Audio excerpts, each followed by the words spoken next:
And that's why I never read the comments. I'm like, I just want to I'm not even. You look amazing tonight. I love what you're wearing. The Holly sandwich.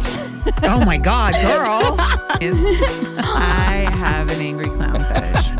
But that's hard. Unless it's an NBA team or something. No, that was so crazy to me. I was like, whoa.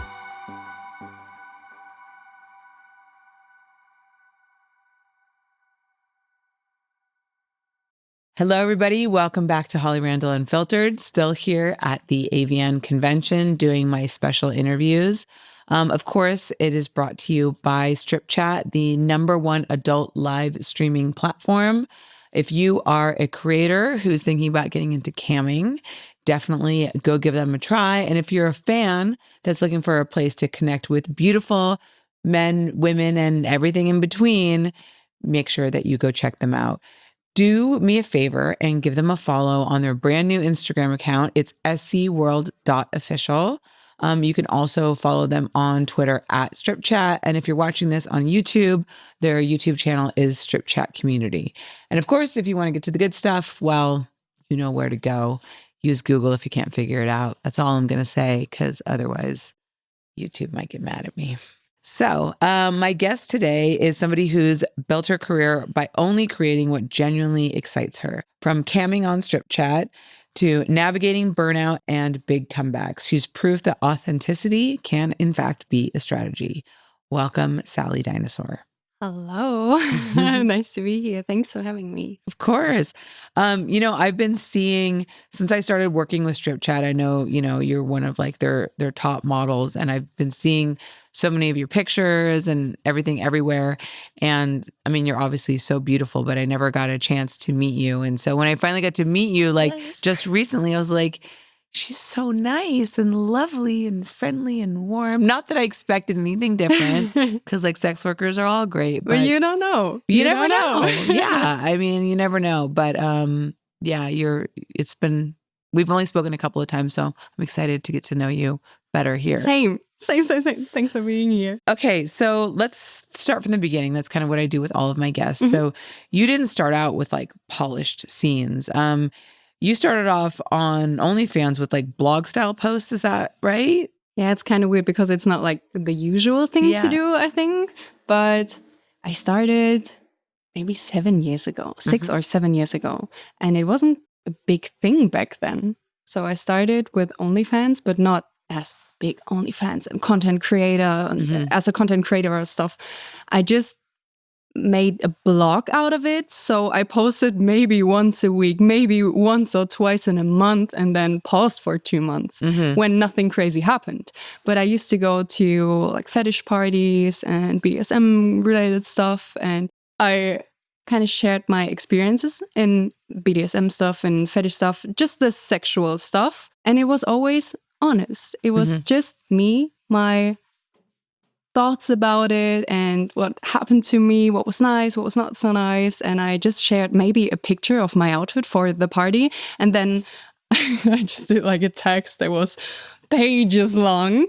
And people just subbed to the OnlyFans randomly. But when they heard of me as a friend or neighbor or whatever that I did it, then it kind of blew up because they were really into, okay, what is she doing? What is my neighbor doing? What is my old friend from childhood? I don't know, what is she doing? And then it kind of blew up, but not viral stuff today.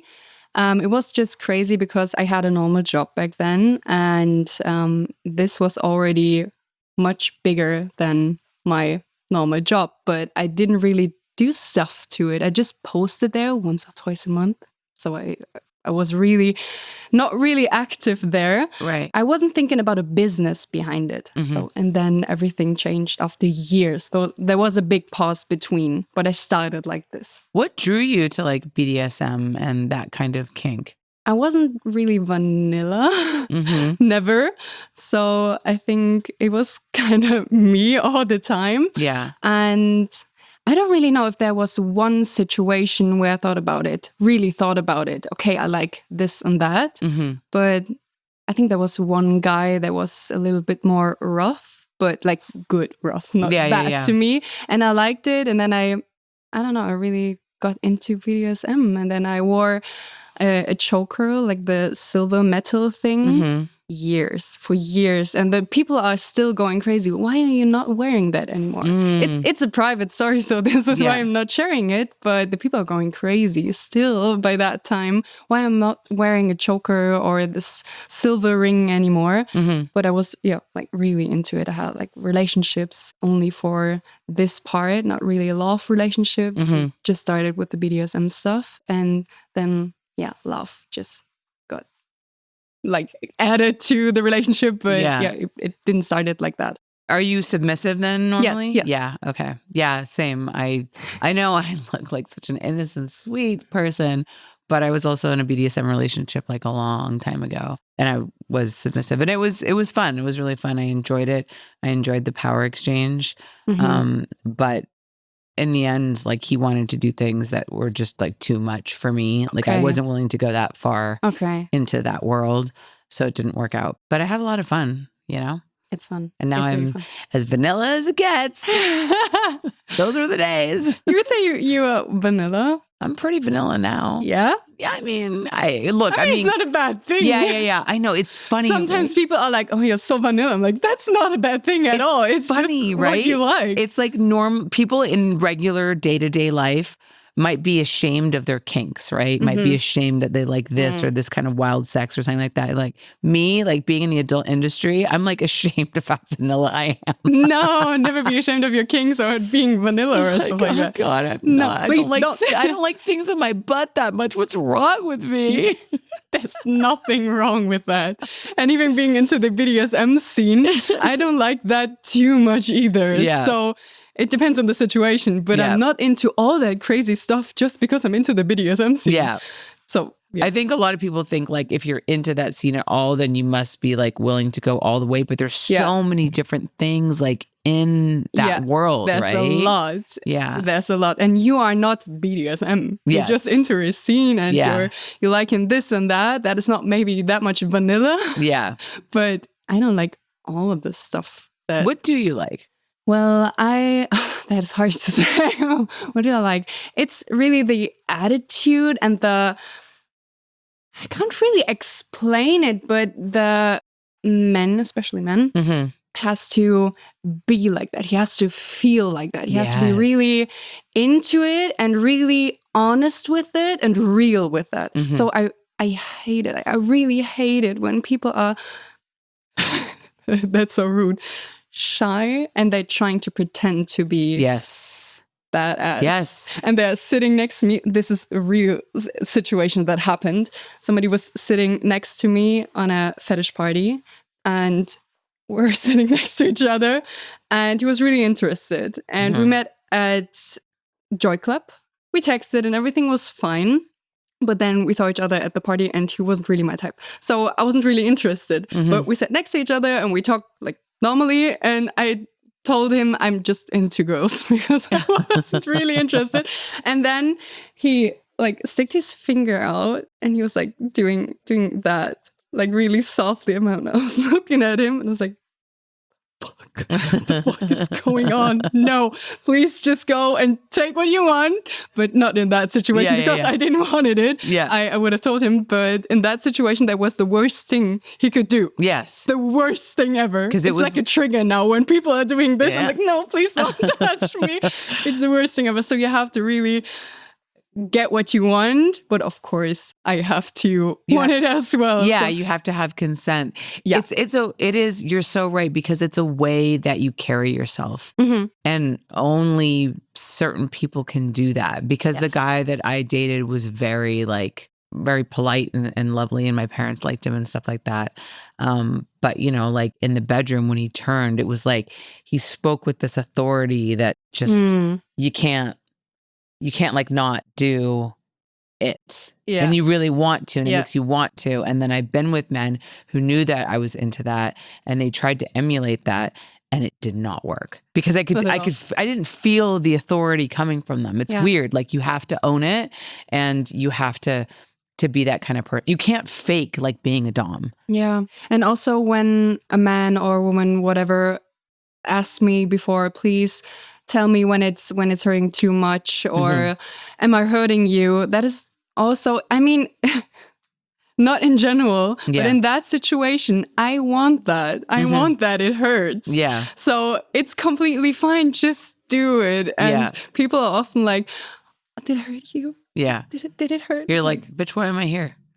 Like no, it's not fun anymore. Yeah. Yes, it did, but it was good. Yes, but it was a good pain. Yes, it's a good pain. But in those situations, you set up like a safe word or something like that, right? So they don't push you too far. Yeah, I worked with the safe word, but I don't have one anymore, because when you really know each other, it should be like maybe no, stop. Something like that it's not even a safe word that you discussed before, like red or something like that. But some people are fine with it and it works for them. But I feel weird in that situation saying like red or stuff like that. Yeah, I just say, banana. okay, no, stop. Right. And then I mean it. But then I would assume then the person that you're with understands that like essentially that is your safe word. You're just going to say stop, right? Like, whereas some people like to play up that whole like, oh no, stop, but they don't mean it. That's the risk behind it. Right. So you have to know each other. And I think BDSM and that kind of stuff is not really for like meeting each other, just meeting each other and knowing each other for a day or two or a week. I think it's not really working like that. So you have to have a safe word and really discuss these things before you do stuff to each other. But when you're really like in a relationship or BDSM relationship, whatever, like a DS relationship, then you're knowing each other. You should know each other pretty well. And then I think it's not necessary. But that's just working for me. Right. That's just for me, not for everybody. No, I remember the guy I was dating. It was the first time, and now we do boundary and consent lists all the time in shoots. I know that the kink shoots have been doing that like for a long time, but like the vanilla quote unquote mainstream porn industry didn't start doing that until around COVID. But he was the first person who ever presented me with a consent list. And I was like, what the fuck is this? He like gave me this checklist. Yeah. He's like, what are you okay with? And I'm like, what? I was so confused. Like no one had ever asked me to communicate that openly before. And frankly, I was very uncomfortable with it. I didn't realize like what he was trying to do. So, but yeah, that was the first time I saw a consent list was when I was dating somebody in that world. So it was kind of wild. Yeah. And it's so crazy because when I talked about that the first time with my friends, they were like, what? He's hurting you? What? He's doing that and this and that. And they were like really worried about me. It's like, no, everything is fine and that's good. And it's the first situationship or whatever that I really feel comfortable and I really enjoy what I'm doing. And I love having sex before, like making the first experiences and having sex for the first time. I really felt like this is what you guys love. Like this is sex. This is the crazy thing you're all talking about. I wasn't feeling it. And I thought something is wrong with me. But it was just not the person behind it, but like the connection and the stuff we were doing. Because it was kind of vanilla and I really wasn't into it. I was like, okay, it's cute, but it's not giving me what it should give me. And then I found it and now I know. Yeah. I mean, there's something very like cerebral about that kind of relationship, right? It's like, it's a mental game as well. It's not just physical. Yeah. A lot of it is mental. Yes. And I think that for me, that was like very attractive about it, you know? All right. I like the way this conversation started. Escalated quickly. I know, right? Going back to your OnlyFans, you're posting these blogs about your experiences. So where did it go from there? You said you took a break, and then when did you start to like actually come into this industry and think like, oh, this is like, I'm going to approach this as a business? So I think seeing this as a real business just started maybe 3 years ago. So there was a big pause, but I still continued doing OnlyFans and other platforms. So I paused OnlyFans completely for maybe 2 years, I think, because of my job and getting into tattooing, because I was like learning a lot of stuff and teaching a lot of stuff, teaching myself a lot of stuff. So I got into tattooing during my other job, and this was my whole day. So I woke up very early, like 4:30 a.m., and then got to my job, and then came back at 2 p.m. maybe, and then started tattooing the first client, the second client, till, I don't know, sometimes midnight, and then What's the continue. craziest tattoo you've done? The craziest, maybe dumbest, I don't know. It was fun though. Was a slice of pizza, but there were eyes on top of it. And she was so sure she really had that vision. She really had that vision in mind. And she was like, yeah, like a slice of pizza. And then there's not mozzarella. There's like eyes on it. And they're like looking in different directions. And there's also like this and that. And it's like dripping. Like it's really juicy, but it's more like water dripping or something. And it was so crazy. I was like, yeah, that's not really my style. But I will do it. But I will do it. That was the craziest, funnest thing. But I think the most craziest thing, because it was so big and it was a big project, was a full back piece. And it was more Japanese black work. So really dark, but still really aesthetic, because I love like the real aesthetic work. Yeah. And I still love it on her because it matches the model. So good. And always when I see pictures of her on Instagram, I'm like, That's yours. Yeah. did Permanently. I did that. I can't really. Wow. I'm like looking at that and I'm like, wow, that's so cool. Wait, I did that. How long That did is so crazy. How long did it take you? Not really long. I'm pretty fast. I'm really pretty. Oh, I was pretty fast because I'm not tattooing anymore. But I think the first session was like 4 hours, because that was like the maximum of tattoo hours I always did. Because after 4 hours, your body is shaking. Yeah. You're tired, and I'm not focused anymore. Yeah. I'm as a tattoo artist, I'm not that focused anymore. Yeah. So I think like doing those 7, 8, 9 hour sessions I had with my back piece wasn't really the smartest thing. Yeah. So we did 4 hours on that day, and then I think the next month or so, we did like 1 or 2 hour sessions twice. And that was almost it. We like fixed a few spots after. Like with fixing, I mean, she works out a lot. So I had to fix a little bit where the sports bra or something was. Okay. And I did a lot of the black work stuff later. But I think we worked on it like 7, 8 hours in total for the full back piece. That is crazy, because sometimes people do this as one session and then they do multiple sessions. Yeah. I don't have any tattoos, so I Nothing? No, Like, not not a even single one? one. It's crazy. I can't. Like, I can't. I can't commit to anything Okay. like that. And also, like, so you're the really pain. picky with you want some, but you're not really. No. Okay. No, I don't want any. Okay. Okay. That's how vanilla I am. I mean, is that vanilla? I don't know. Sometimes I'm really thinking about myself without any tattoos, and when I look into the mirror, I don't see the tattoos anymore. You don't see them. Yeah. But sometimes you have that one situation, and you're looking at your arm, you're like, whoa. Do you want to get more?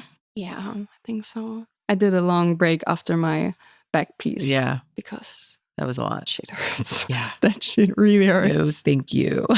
Yeah, but I think these spaces, you see them, so I have to hide them. I love how you're afraid of hiding your untattooed skin. It feels kind of uncovered, so it feels kind of naked, because you always feel like you have something on with tattoos. Yeah, that makes sense. Yeah. So I don't feel that naked today. Okay, so when did you start camming? 3 years ago. 3 years ago. And is that when you started to like see it more as a business? Yes, maybe half a year earlier, I started with OnlyFans, like posting twice, 3 times, 4 times a week, and being consistent with posting and thinking about doing stories and social media stuff. So really seeing that as marketing as a business and really being consistent with everything. But then I think after half a year, maybe, it was going pretty well. But then I started with camming on Strip Chat.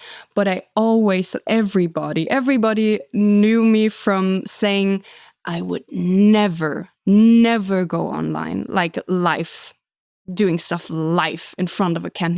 Never. I hate this stuff. I never did it, but I always told the people I hate it. And then I thought about it. How can I hate something I never tried? Oh. And then one friend of mine back then told me she just started with strip chat, and she told me about this side, and she was like, okay, it's kind of fun, because I always said that I would never do it. And I was like, okay, yeah, I told that the people too. And I always said to myself, never, that's nothing for me.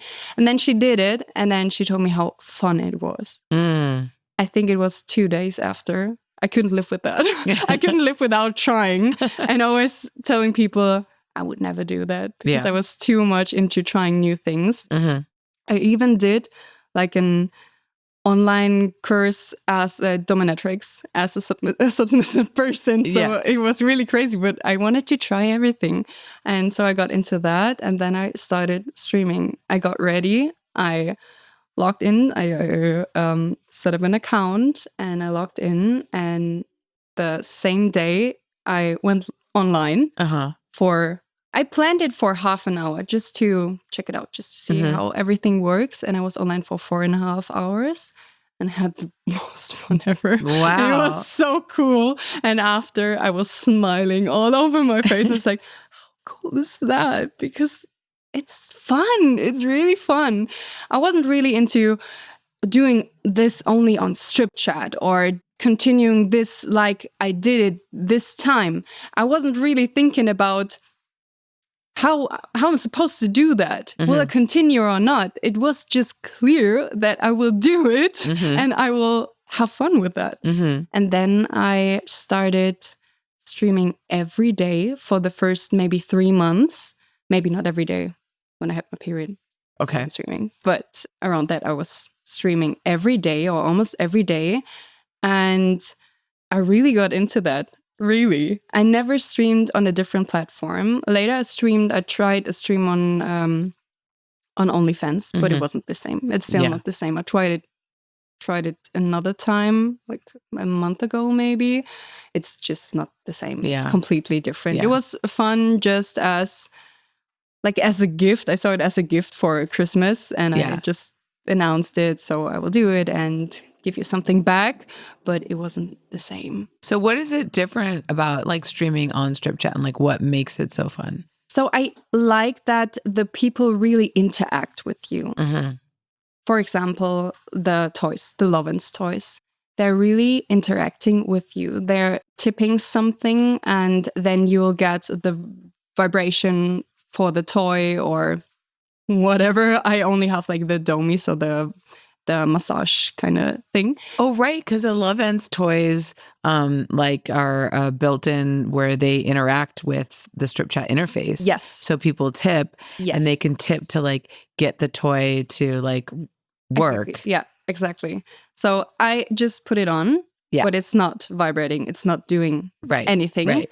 But when they tip something, then it's reacting to it. And the more they tip, the more it interacts or reacts. Right. So people are going crazy with that. Yeah, of they course. Like to play with that. And maybe they even take control over the toy. That is an option they can do. And that is crazy because for maybe 2 minutes, I have had it set up for 2 minutes. They can control the toy completely by themselves. Nobody else. So they are just like drawing lines or doing like all over the place. I don't know. But they like to play. So mostly it's like a wave and they're like going max and then just a little bit teasing and then max again. So I really like that people can interact with me, and it's not like a single show and I'm talking to people and I feel like I'm doing a podcast alone. I'm really interacting with them and they're giving me feedback and so many compliments. So you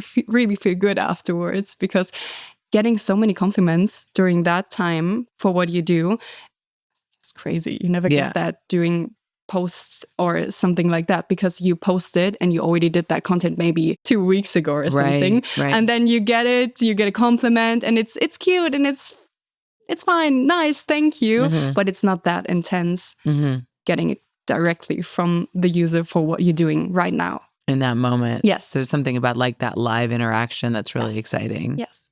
What skills do you think camming taught you that maybe other platforms couldn't? Squirting. I have to be honest with you, but this was the first thing. Yeah, I learned how to squirt because I was always thinking about squirting and seeing points with squirting. And I always thought, I can't do that. I just can't. And I even thought I'm not able to have an orgasm. Really? I learned that through strip chat or through Wow. camming. That's So crazy. strip chat I taught never you. told anybody. So- Strip chat taught you how to orgasm. I mean, guys, if that's not an endorsement, I don't know what else is. And then you know that it's real. Yes. Because, yeah, I really felt that it was real because I was just having fun. And then there was this one moment I was like, ooh, hello. Yeah, okay. I see why you're freaking out because I'm freaking out as well. Yeah. Wow, that's Yes, amazing. That's the biggest thing I learned. It's not really a show because it's not fake, but it's like a role from yourself. It's me, it's Sally, but it's like a part of me. Of course, not my friends or family will get this role from me. Right. But it's a part of me, but it's a single part only for streaming or Yeah. doing content or Yeah. stuff like that. And I really learned how to separate these things. So even when I had a really bad day and I planned doing a stream, then something changed before I press go live. Something changed and I'm into that role. And then I'm not having the bad day anymore. It's like a refresh. And then after, I can have that bad day again, maybe, because it was just in that time period where I wasn't really angry or sad anymore, because it was just something different. And I think you really have to learn that because it wasn't like that from the beginning. And I think a lot of girls or boys struggle with that from the beginning because they're really going into the stream or the camming with their emotions from that day, or with anxiety, maybe sitting there and nobody responds, or not being loved or liked by the people. And you really have to get rid of all of these thoughts. It's not easy. And Yeah. I wouldn't say that I'm completely 100% good at it, because sometimes it happens. It happens, I go live and I feel bad with going live because I have a bad day and I can't really separate these things. Yeah. Like business, even if it's fun, it's still It's business. still work, It's and still people are work. paying you for your time, and they, Yes. you know. But and when you I wanna- say that, people are like, yeah, but you only do that for money. I wouldn't do that just for the money if I would hate it. yeah, Never, ever. Never, ever. You could give me, doesn't matter. It really doesn't matter. If I would not like it, you could give me whatever you want. I would not do it. Never, ever. Yes, okay, the money on top is nice. And sometimes it's motivating to do it better, to do it longer, to do more.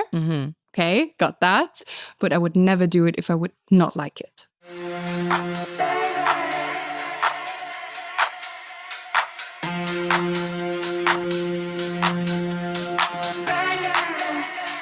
Wanna get down, feel the bass hit my face. I wanna feel that big bass. I wanna feel that fat bass. I wanna feel it hit my face. Feel the bass hit my face.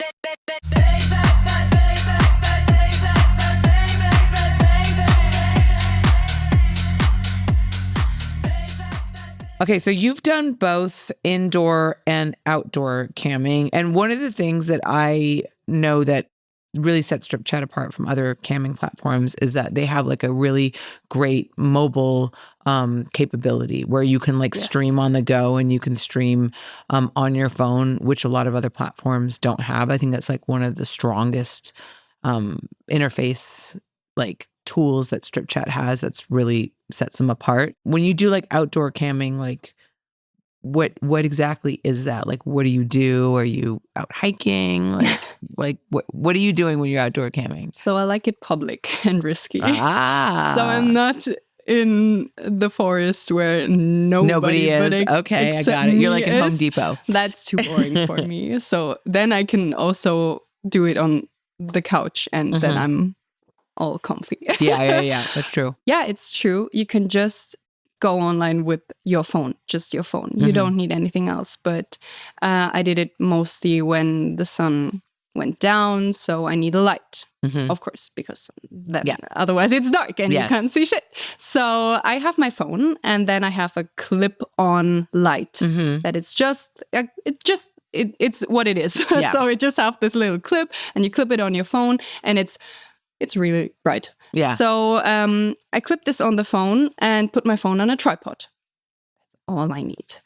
That's all I need. Of course, sometimes I go with a huge backpack packed with all that stuff, like the plugs, a pair of glasses, a different kind of shoes, maybe because they want to see heels on, a different kind of light because sometimes I need a light coming from the side because you're doing a different kind of angle. I don't know. The toys from Lovin's.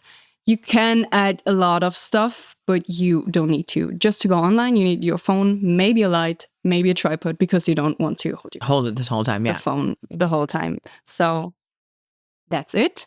And when I stream outdoor, I like it a little more public. Of course, I have to be safe, and the people have to be safe, of course. So I went online in front of a hardware store on Sundays. So it was closed. I literally said Home Depot like as a joke, but yes, okay, we're talking hardware store. Yes, but it was closed on Sundays. So I was like, okay, I can go live in front of it.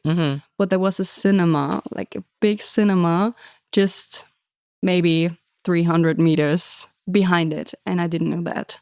And of course, all the people on Sundays, all the families go. Oh no!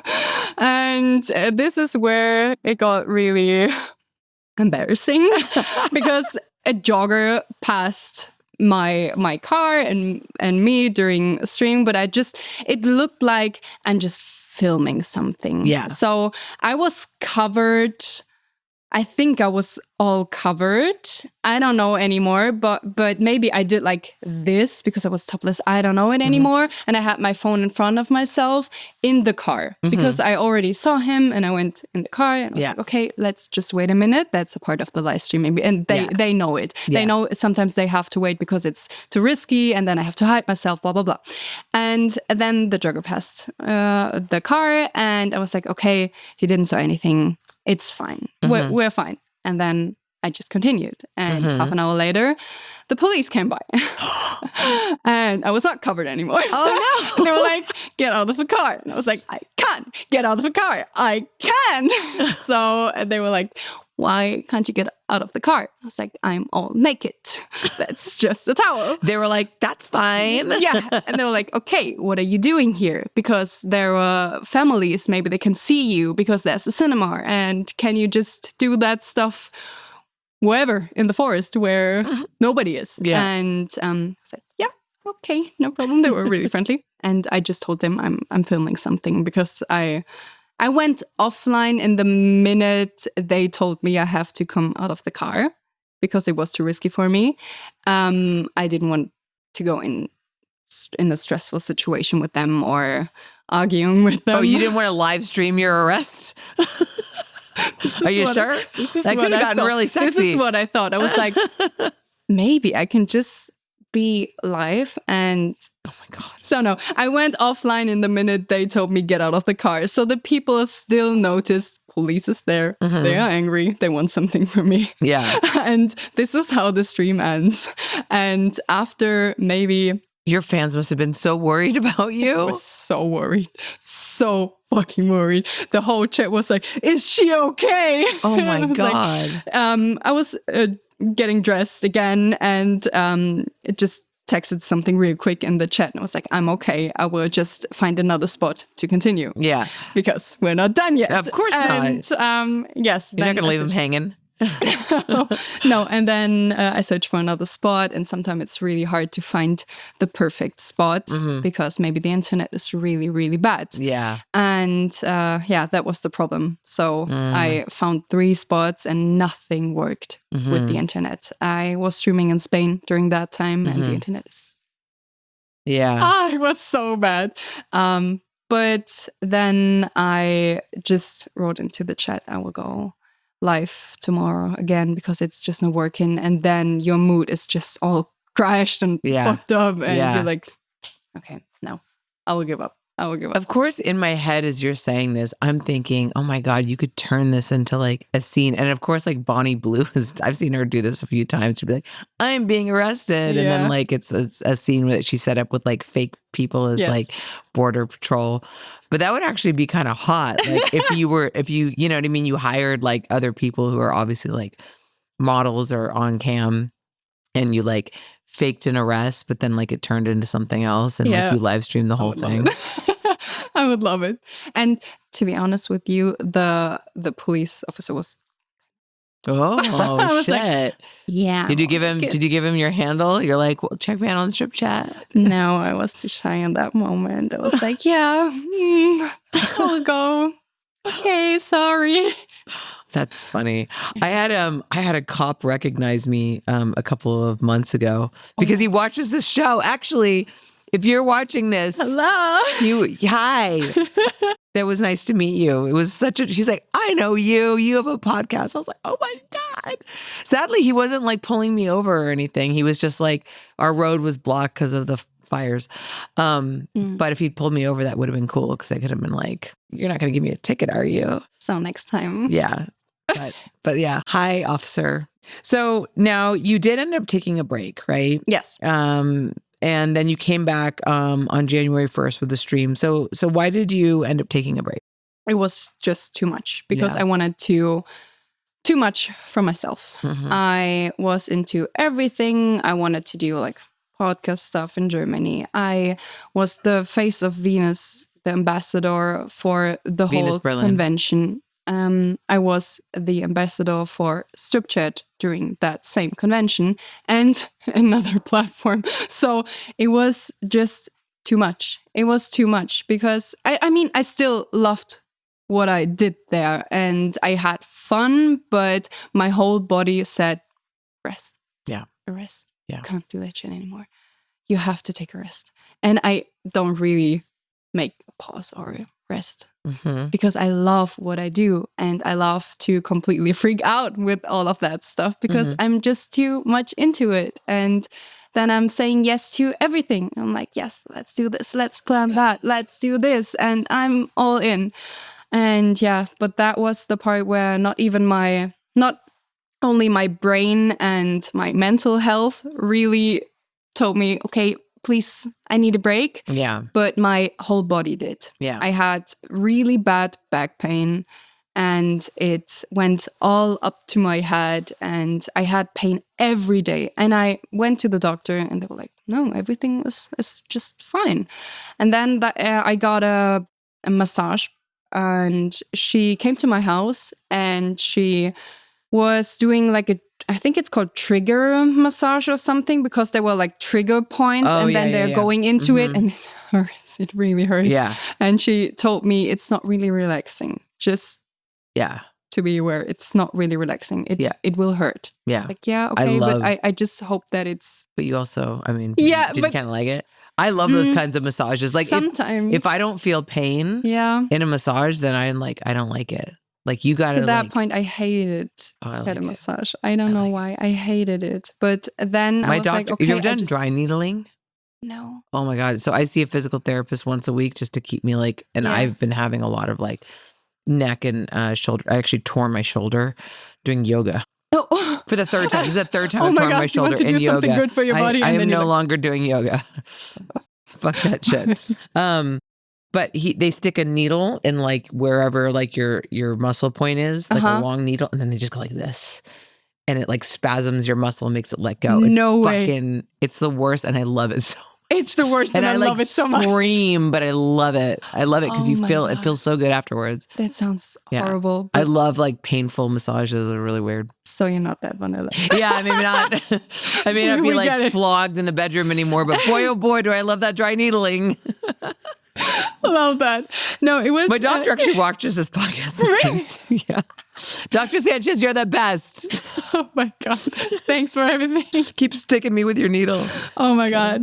No, she went into this trigger points and I was screaming. I was crying. I Yeah. was like, okay, Yeah. but I hope it will help. And it did not. And she was It like, didn't? okay, it should help. But then it's not coming from your body itself. It's coming from your head. It's coming from your mind. Yeah. And it's just too much. And I was like, okay, now you're a therapist and I don't need that shit. And it's just my body and I just need a good doctor and he just has to find out what is wrong with my body. Because I really didn't want to accept that I was burned out completely. Yeah.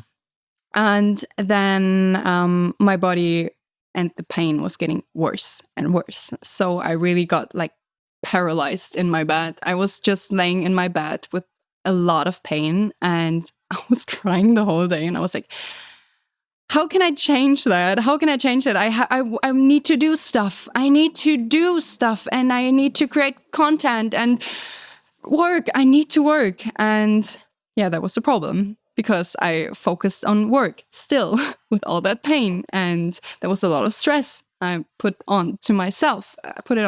So I needed to learn how to focus on myself first and to prioritize myself before work or everything else. And really needed to learn that. I'm still learning that. I started with reading. I read a lot of books about yourself and overthinking stuff because I'm an overthinker. And that really helped me to get out of this state. And then I needed to take myself serious and really taking the pain serious and all the warning signals my whole body gave me the whole time. Yeah. And I did that. And now it's not just better. It's almost gone, but I'm prepared that it can happen again. And now I'm prepared for that situation and I know what to do and to focus on myself and take a break and pause and not having FOMO for everything. Yeah. I still have FOMO. Yeah. But I think it's normal in the business. It is. I mean, you're saying all of this and I'm relating so hard to you because I'm the same way. It's very difficult for me to stop working and yeah. I mean, it's just, I think it also, you fall into that trap too, like being in this industry, because essentially you're an entrepreneur, like like you're running your own business, right? Like, so it kind of never ends. It's not like a 9 to 5 ever. And especially if you love your job, you don't want to stop and your brand is growing and people are asking you to do more things and all these opportunities are coming up. It's really hard to turn them down. Yes. But yeah, I mean, your body is telling you what you need to hear, but it's hard to listen. Yeah. So sometimes it just needs to like cripple you. Sometimes, but I just hope that I'm not getting into that state anymore and I realize it way earlier, and then I can do something. I can relax a little bit more or maybe say no to one of these opportunities because it's not running away. Yeah. It's not. So how was that comeback stream like? Because I know a lot of times with camming, like consistency is like a big thing. And if you kind of stop for a while, did you find that like when you came back, you had all the same fans there, or did you have to kind of build back up again a little bit? So I was thinking about the same. I was like, okay, nobody knows me anymore. Yeah. Nobody. I will go live and then what? What should happen? Because I was offline for months. So I can't really think about that situation, like the last stream, and that it will be the same situation again. It wasn't the same situation. It was much more crazy. Oh, wow. It was much more crazy. It blew up so much that I was so stressed but like a good stress during the stream because the chat was going crazy. There were like thousands of people texting at the same fucking time. Wow. Oh my God, Sally, you're back. And then there's a tip coming in and there's like these tips telling you what to do. Yeah. Of course, you decide what you want to do and you're getting into this tip menu. But I really couldn't read it. I was like, oh yeah, there was a tip. Where is it? Where is it? It's gone. And I needed people to help me to really get into those tips so I can do them, but still interact with the chat and talk to them where it was gone. And yay, I'm back. Let's just celebrate that. It was crazy. It was so much fun. And did it make you feel like, okay, I can do this. Like I can step away. I can take a break. I can take a moment for myself and the world will not forget me. For maybe the next days after this stream, yes. But you will lose it again. Yeah, that's true. So I had a stream last week, I think, and I had the same thoughts again. Mm-hmm. And I think it's kind of normal to have these thoughts because you really want to be good, be professional, be fun, make a fun time for yourself and also the viewers. So it's kind of stressful and it's a lot of stuff you have to prepare before the stream, like mentally. But I think it's kind of normal to have these thoughts. And then into the stream again, everything is gone. Yeah. I think kind of being like nervous before a podcast or live streaming or whatever is completely normal. And you just have to accept that it's normal and it will be gone the minute or the second, even the second the camera is on. Right. Then everything is gone.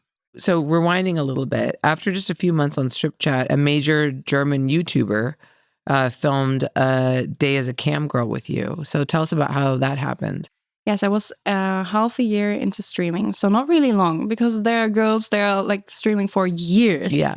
And I'm just still new to that platform, but he made a post on Twitter back then, and he asked, are you interested in that kind of video about a cam girl, a day with the cam girl?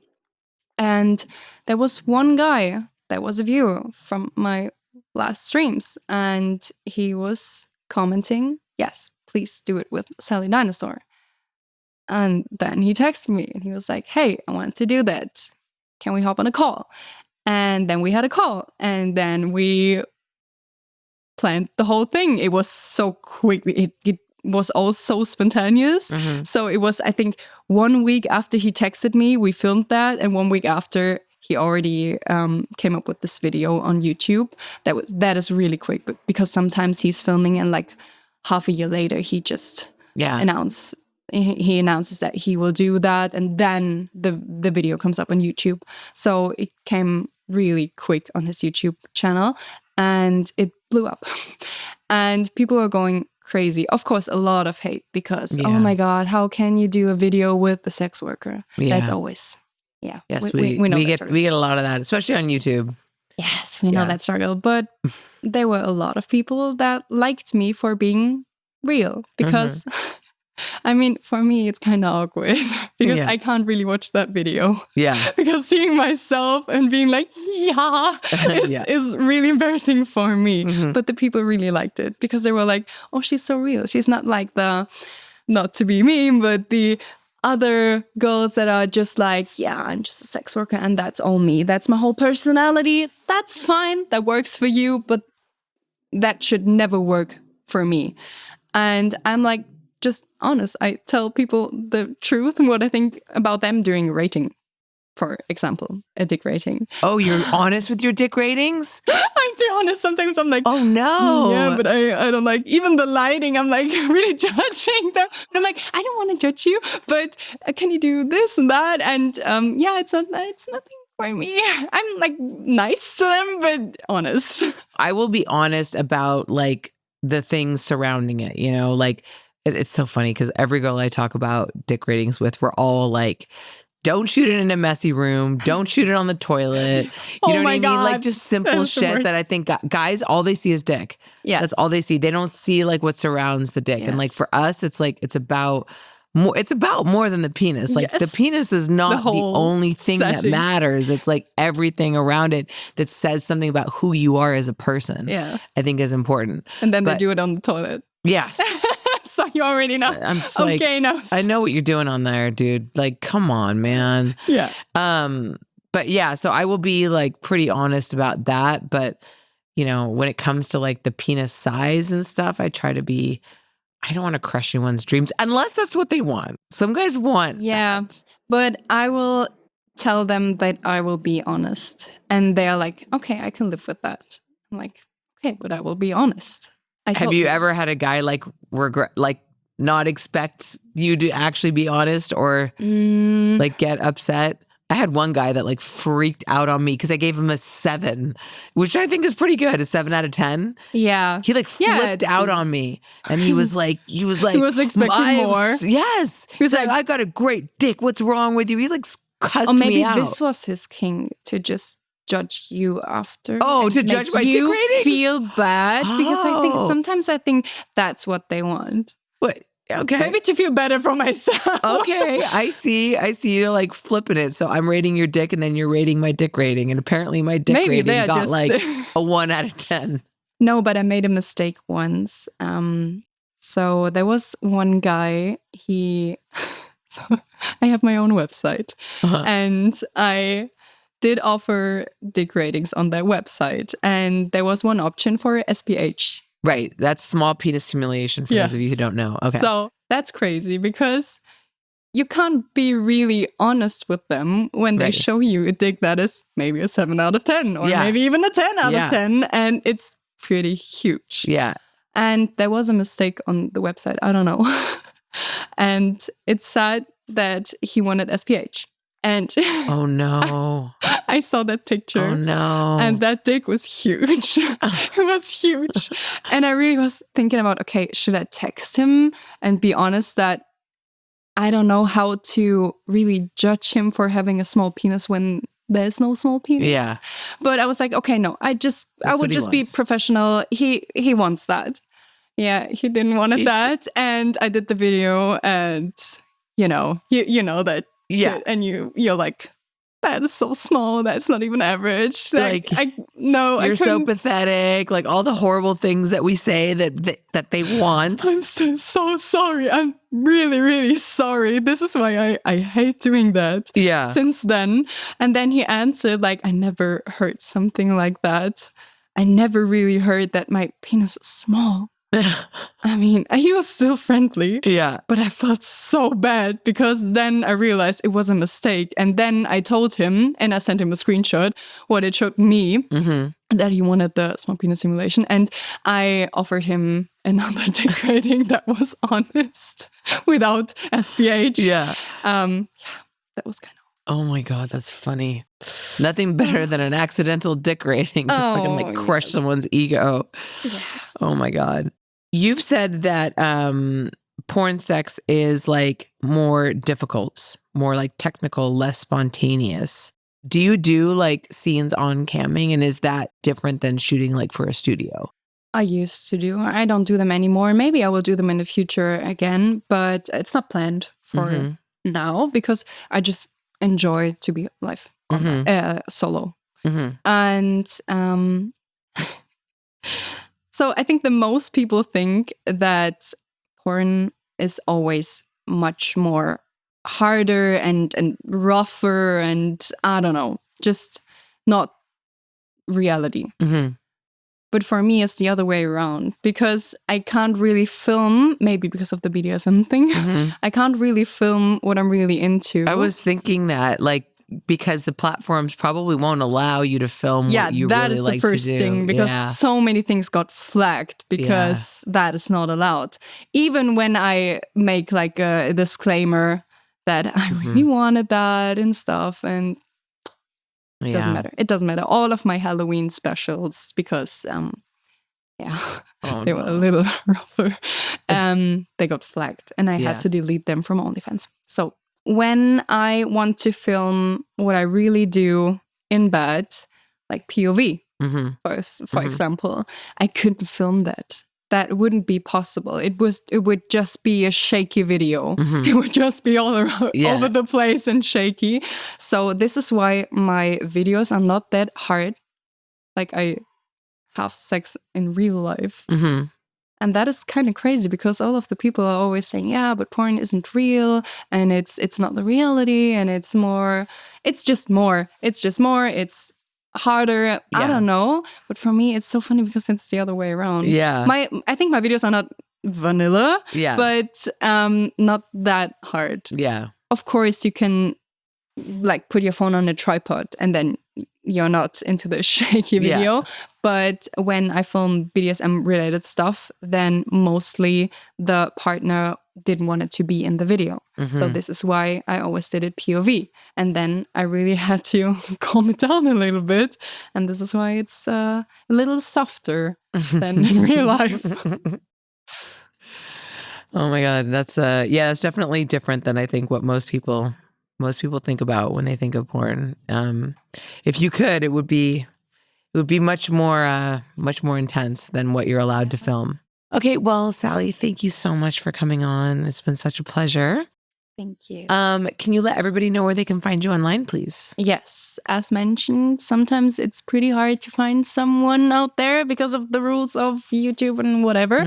But yeah, you can just Google my name, Sally Dinosaur, and you will find a lot of stuff, even my own website where I sell everything you need. So yeah, just Google my name and you will find out. Do you have like an Instagram that people can go to? Or yes, like, also and like Sally Dinosaur.